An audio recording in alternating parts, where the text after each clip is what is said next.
Welcome to Profit Boss Radio, where successful women have paved the road to their own financial freedom. Each week, your host, Hilary Hendershot, financial coach, money mindset expert, and experienced wealth manager, will help you discover the keys to the wealth and peace of mind you want and deserve in her no-nonsense and authentic style. Starting right now. Welcome to Profit Boss Radio, episode 46. This is Hilary Hendershot. I am your host. I am excited to be here. We have been collecting questions, both in the Profit Boss Facebook group, which I refer you to all the time, and also we give out the info@hilaryhendershot.com email address in case you don't want to ask your question in the group, or if you aren't actually in the group, which you should be. But we've got some great questions. I have 4 great, really complex, deep questions that we're going to answer today. Also, if you're listening to this episode as it airs, it's the end of December. Well, it's the beginning of December 2016. And so it's time to think about finishing up your tax year. It's time to think about those end of year strategies that are going to have you get what you want on your tax return when you prepare and file it in 2017. So to start today off, I do have a few tax tips, some ideas just to get the wheels turning there for you and hopefully reduce that tax burden at the end of the day. First, why don't you consider taking some last minute tax deductions? I mean, you contributing to charity is a great way to get a deduction, and you can control the timing. So you can, if you have assets that have actually appreciated in value. So if you bought a stock last year and say you bought a stock at 10 and now it's at 20, you can actually give that stock to a charity, assuming that they'll accept the stock donation. They get 20 for it and you get to write it off at 20, but you don't have to pay the capital gains. So you earn the positive earnings and you get the net benefit of it because it's going to reduce your tax bill, but you don't have to pay the capital gains. So that's kind of a double whammy, a double benefit. Also, if you've had gains in 2016, consider selling stocks or investments that are currently at a loss, because you can offset gains by doing what they call loss harvesting. So you can sell investments like stocks and mutual funds to realize losses, and then use those losses to offset taxable gains that you realized during the year. And if you sell off more than $3,000 of losses, you can actually carry those losses forward. You can carry them forward really for as long as you live. So while buying low and selling high is the number one rule in investing, if an investment is never going to go back up again, or if you are getting on board with a better investment strategy like index investing, which we're also going to talk about, then go ahead and do it. Next tip, tax tip for the end of 2016, make sure you're contributing the maximum to your retirement accounts, okay? If you're participating in a 401k through your employer, the maximum you can put into that account this year and deduct it from your taxable income is $18,000. That's a huge benefit, because if you're in again, I'll just use round numbers. If you're in a 30% effective tax bracket, like a federal and state, and you put $18,000 into your 401k, that saves you $6,000 on your, 33%. Okay, sorry, excuse me. $6,000 on your tax return. So that's huge. Plus, you get to earn tax-free returns on that money until you take it out when you're over age 59 and a half. And for many people, that means lots and lots of compound returns. So huge benefit. If you're over age 50, you can deduct more than $18,000, save more than $18,000. You can actually save $24,000 in your 401k. You can also contribute to an IRA. You want to check out an IRA calculator online. I'm going to put one in the show notes for this show to see how much you can contribute to an IRA, because it is a function of income and kind of how you file your taxes. So an IRA or a Roth IRA are both a great option. By the way, in a traditional IRA, you don't pay tax in the year you contribute, and you do pay tax in the year you take it out. And in a Roth IRA, you do pay tax in the year you contribute, and you don't pay tax in the year that you take it out. And I could do a whole episode on that. Basically, I think that it would be great if you retired with kind of an equal amount in both an IRA and a Roth IRA, just to give you flexibility. Check your IRA distributions if you're over age 70 and a half, or if you're listening to this show and you have parents who are over age 70 and a half. And I'm not trying to slight anyone who's listening that is over age 70 and a half. We just know that podcast listenership sort of skews young, but check it out. If in the year following the year which you reach age 70 and a half, you have to take what's called a required minimum distribution. The Congress forces you to take money out of your IRA and pay income tax on it, and you can't put it back in. So you can either put it in the savings account or a brokerage account or spend it. So make sure if you need to take your RMDs that you're doing that. And just a little final tip, the difference between a flexible spending account and a health savings account is that the FSAs or flexible spending accounts have what's called a use it or lose it feature. So if you're getting near the end of the year and you have money in an FSA and you haven't used it, it's time to go buy a new pair of glasses or get that plastic surgery or, those hair transplants like that. Also, just as a sidebar, and I don't usually do the review of the news, by the way, if you're not on my newsletter, you should be, because I've been getting great responses to my new newsletter format. Basically, what I do is I go over the financial news, I summarize the articles for you, I link you to the article if you want to read it, and then I respond to it. So it's just a straight summary and then my reaction to it. And I think that you will be surprised how many articles I find about investing in Wall Street and saving and kind of legislation that I think are nonsense and that you might be believing and it might be worrying you, and needlessly so. So today in the Wall Street Journal, I happened to find a whole section called The Passivists. And what the Wall Street Journal has done is they've published a series of articles exploring the rise of passive investing, it says. And passive investing, as you'll recall from episode 26 of Profit Boss Radio, is the same as index investing or evidence-based investing. And in my humble but educated opinion, it is the way for you. So this article is called Wall Street's Do Nothing Investing Revolution. The first sentence says, picking stocks at heart. Picking stocks is, at heart, an arrogant act. It requires in the stock picker a confidence that most others are dunces and that riches await those with better information and sharper instincts.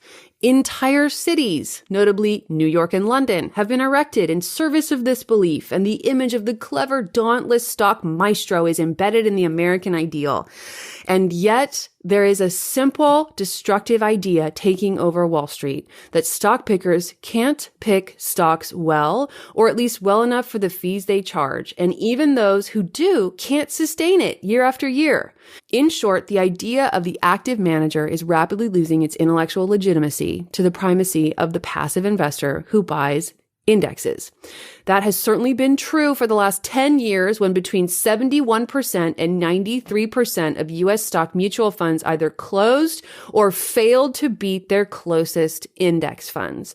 So this is one of the themes of this show, okay, is that you should be doing index investing. And I want you to know, I listen to so many podcasts, I can't even tell you. And I probably listen to every financial podcast because I have to know what they're doing, and I have to make sure I'm doing something different enough so that you'll listen to my show. And I know that in the world, we tend to trust people who are in our sphere, who are in our colleague circle, right? And so podcasters will bring people on, and they might be an expert in selling online courses or Facebook ads, and they will ask this person, what do you do for investing? And the person will say, well, I have this dividend stock buying strategy, or I have this active strategy. Well, I do my own stocks. I trade on E-Trade. I'm telling you, people, it is stated in the dialogue, in the context, sort of the tone of the conversation is like, oh, that's what you do. Like, that must work. Like, that must be performing well. And I'm telling you for a fact, it is not. I have a whole nother episode on deck about this, but the smartest minds in the world have been hard at work trying to figure out how to predict stock market returns, and they cannot do it. Nobody can do it. So what you should hear, if you're listening to multiple financial podcasts and you hear these guys get on who talk about how they're trading this or that strategy, blah, blah, blah, if they were producing returns that beat the relative indexes, they would be billionaires. They would not be on podcasts. They would not have a full-time job and be trading at night. It just doesn't happen. It just doesn't happen, you guys. So I want you not to get distracted. And in order to produce that, I'm going to keep providing the evidence. So in episode 26, you heard me and Barbara Friedberg talk about index funds. Today, I'm quoting the Wall Street Journal, and I won't read you this whole article, but it talks about the number of companies in the S&P 500. So there's actually 500 companies in the S&P 500. They're named and picked by the Standard & Poor's organization. The number of companies in which 10% of their common stock is owned by index funds is up from like 2 to 458 over the last 10 years. So index funds are on the rise and finally taking mind share. And there's a whole section here in the Wall Street Journal on it, and I will link to that in the show notes as well.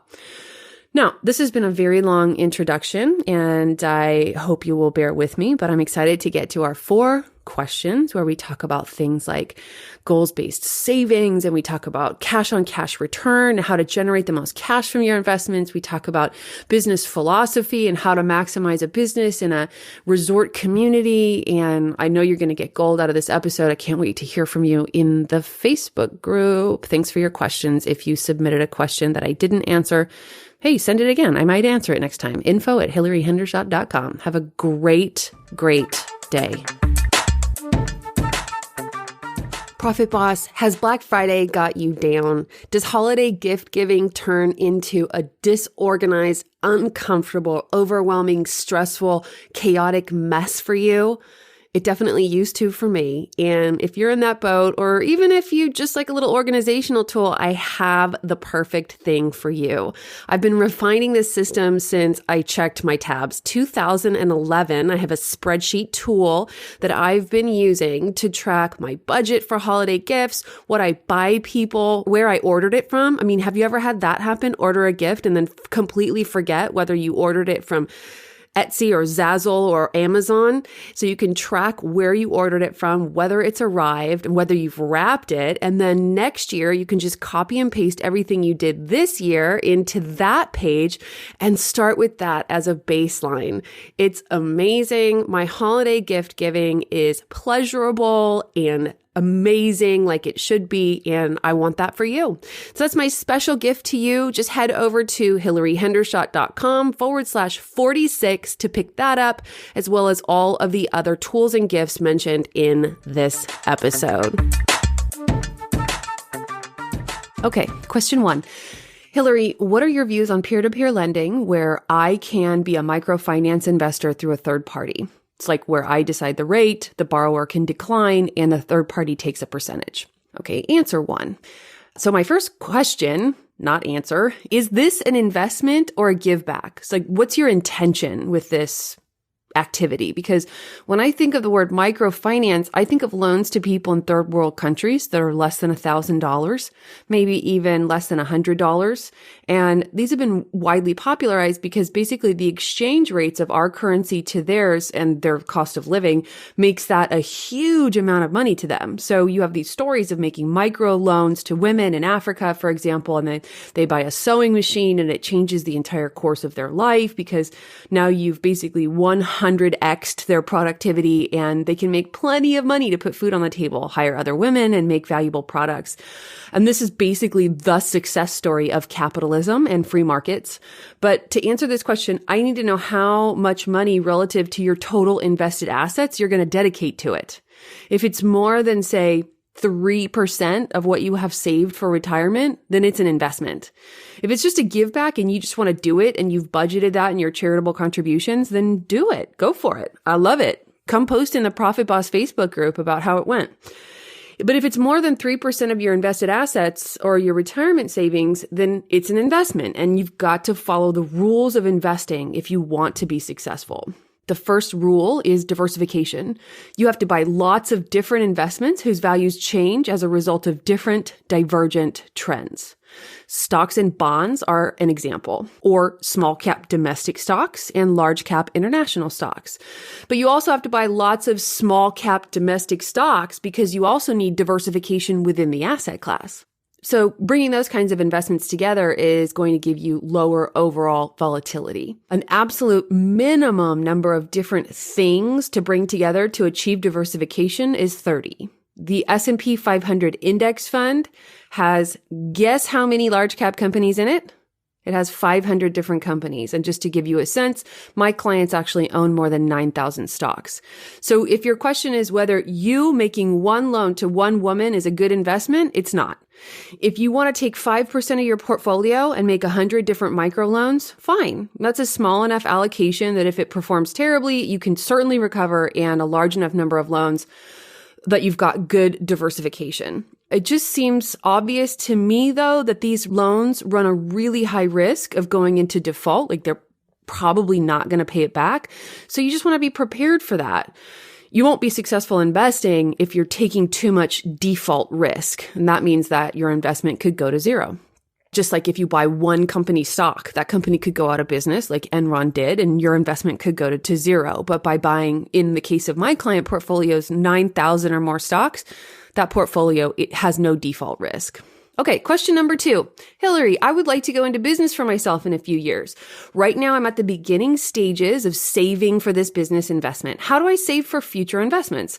Like, should I save in a regular business or personal account or a CD? There are many things out there about how to save, but rarely do I read or hear about the large and small sacrifices that must be made in order to reach your savings goal.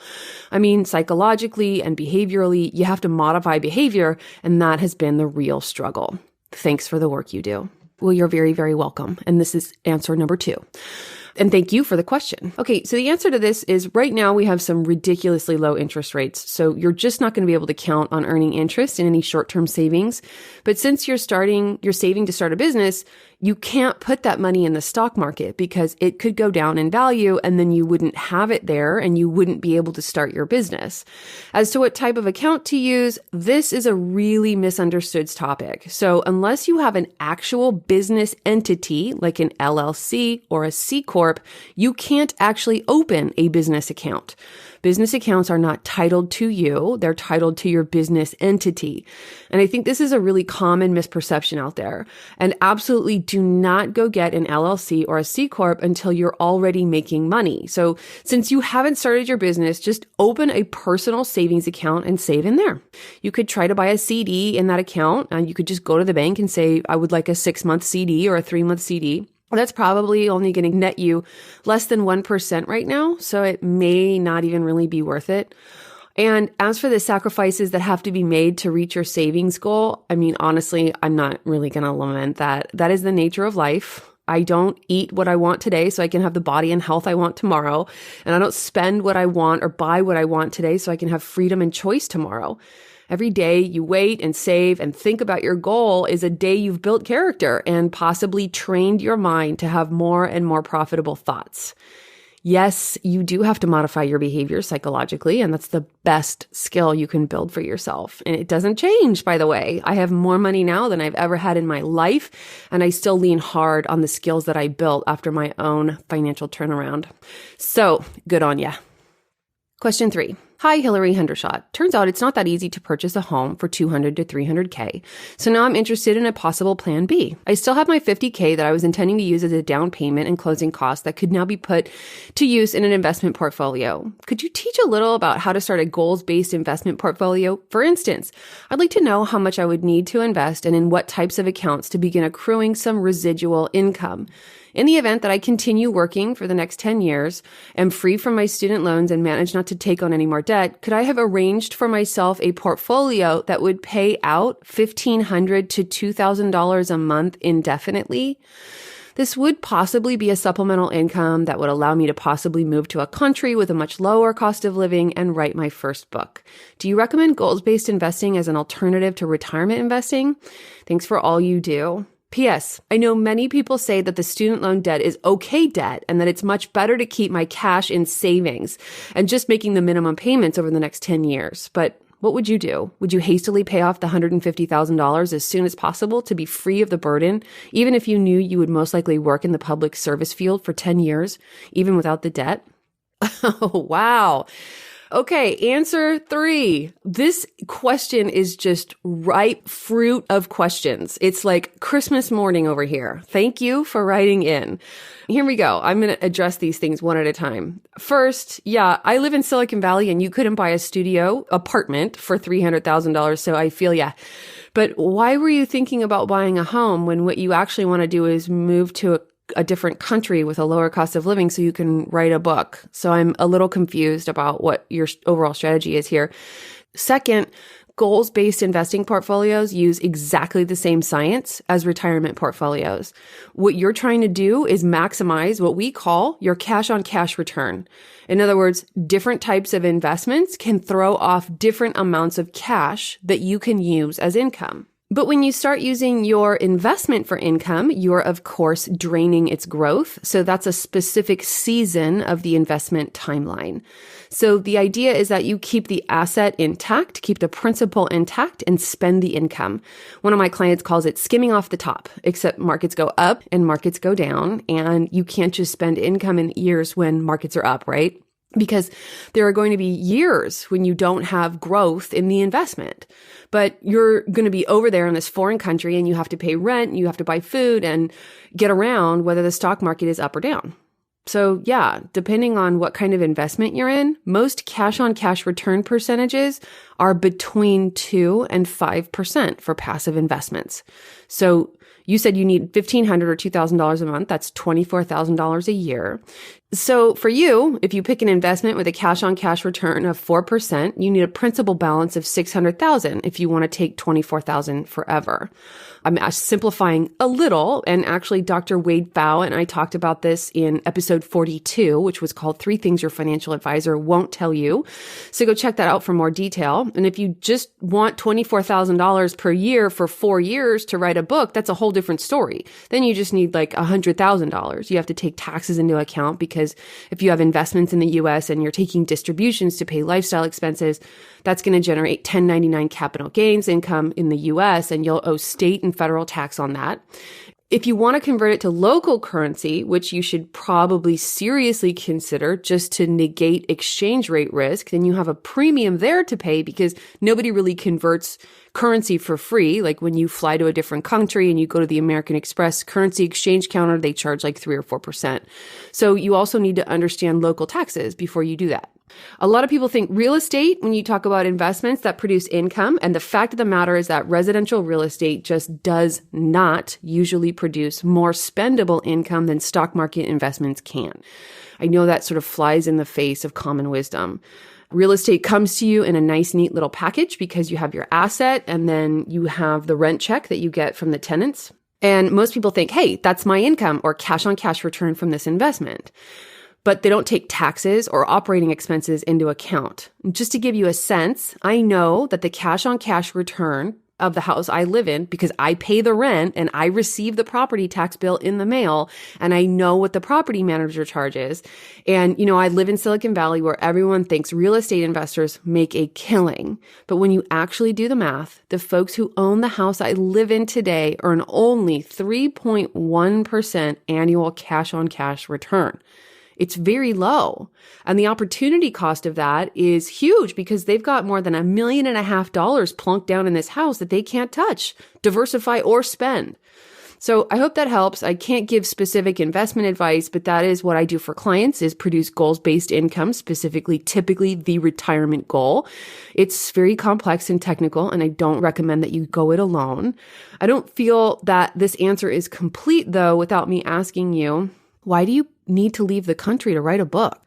Be careful what you plan there, because most books are not big money makers. They're part of a larger overall platform or message or brand. And so if you think you're going to hole up for a couple years and write a book that will then launch something and sort of compensate you for all that time, I just don't think that's how it works. I mean, you could be J.K. Rowling, and who am I, right? But let's go to the last thing you said, which, by the way, was in the postscript, and that's about student loans being good debt. No. The interest on student loans is not tax deductible, and I don't think of it as good debt at all.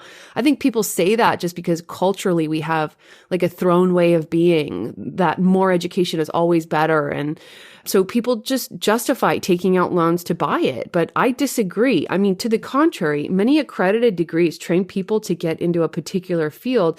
And if they stay in that field, they can never actually pay for their degree.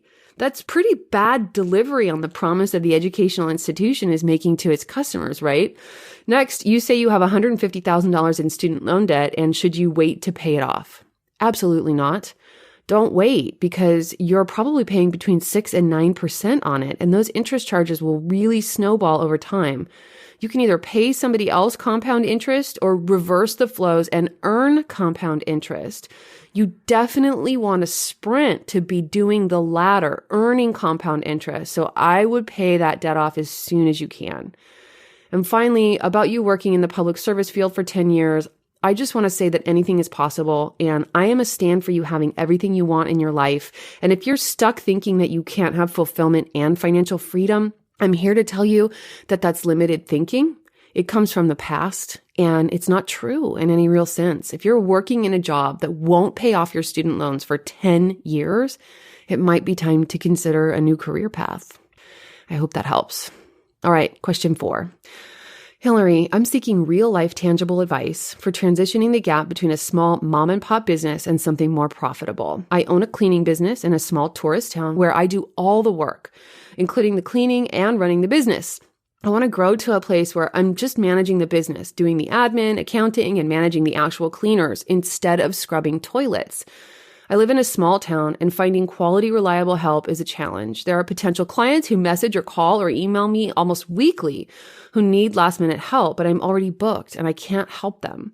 But if I had a staff, I could schedule out a week at a time and accommodate last-minute people. The people that I could hire to build a staff are out there, but there are community issues like very scarce affordable housing and a very high expected hourly rate. I have to promise them a minimum number of hours, and it takes time to train them because my clients are used to my quality of work. My $35 an hour of work is not the same as a new person's, but the client pays the same or I lose money. What I've run into in the past when I've tried to hire new people is they flake or they're not professional or they don't do a good job. So I turn clients away because I can't accommodate them. I know this sounds really boo-hoo, but it's an honest hurdle and I've been stumped on it for a long time. I have all these ideas to make the business bigger, but I only have so much energy and hours in the day to clean 1 to 2 houses in a day and then be a full-time single mom, and I still try to keep my own house under wraps. By the time I'm done, I barely have the brain power to work the remote to watch Netflix and have a glass of wine. How do I transition without losing money?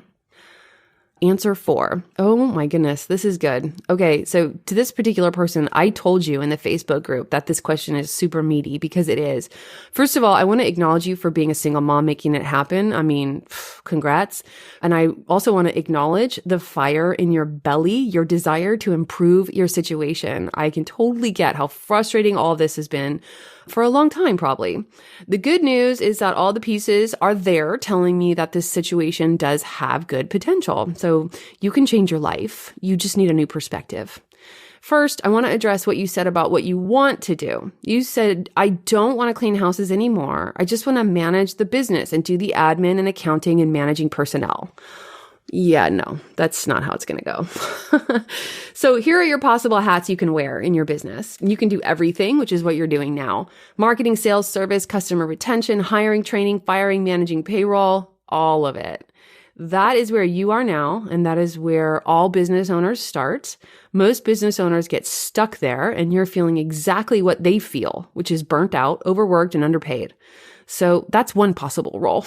The next possible role is that you build systems to replace yourself. You write a training manual so the service is identical every time it gets delivered, and that's your secret sauce. And you buy polo shirts for a team of cleaners so when they show up at the customer site, they look identical, they act identical, and then that's Resort Town Cleaning Incorporated.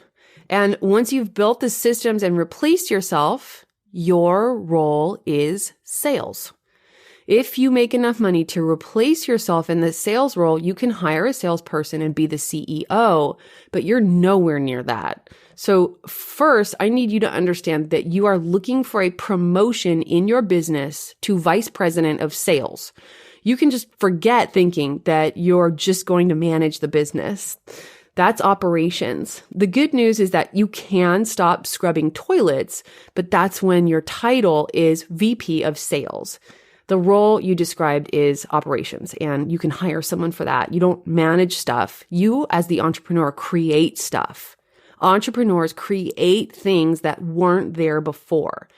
This is the religion, like the spirituality of being a business owner, and business owners who shirk their duties or don't make selling a huge priority will be miserable and broke. The only kind of business owner that can be in service provision for their entire career and have a great career are people who are highly trained and can charge really high prices, like accountants, lawyers, some coaches, like that. So now that we've got that settled, let's look at what signals the market is sending you. First, you have calls from people who want to pay you money and you can't take their money.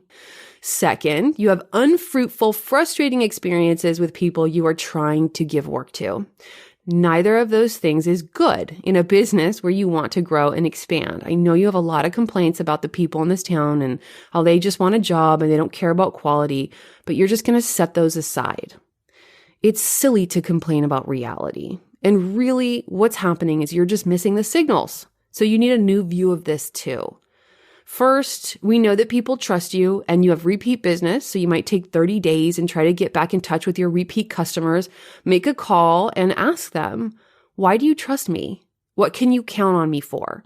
You're trying to find out what they value about the service you provide. And more importantly, is there anything else I could be doing for you that would make your life easier or your vacation better or any service you're looking for that you can't find someone to handle right now? So that's just some market research, okay? And you're probably going to get a few nuggets of gold from those calls. And I said this to you in the group, and I'm going to say it again. Your future is not in the business of cleaning houses at $35 an hour. Even if you are working 40 hours a week, 50 weeks a year, that's only $70,000. And $70,000 is nothing to shake a stick at, but it's not going to get you financial freedom. Also, your business is seasonal, which means you're never going to be able to hire an army of cleaners and keep them employed year-round. When designing a new business, you want to look around at the resources you do have. Look for Slack resources. So imagine an entrepreneur who wants to learn to be an expert reseller on eBay and first sells all the stuff in his house that he was going to give to charity. Okay, those were Slack resources. Or imagine someone who owns a commercial kitchen but only uses it during the week and who decides to rent it out to bakers on the weekends. As you earn more money in your business, cash will become a Slack resource, and then sometimes you can just pay to solve problems. Getting back to your problem, your Slack resource is these relationships with people who want to pay you money. You live in a tourist town where people go on vacation.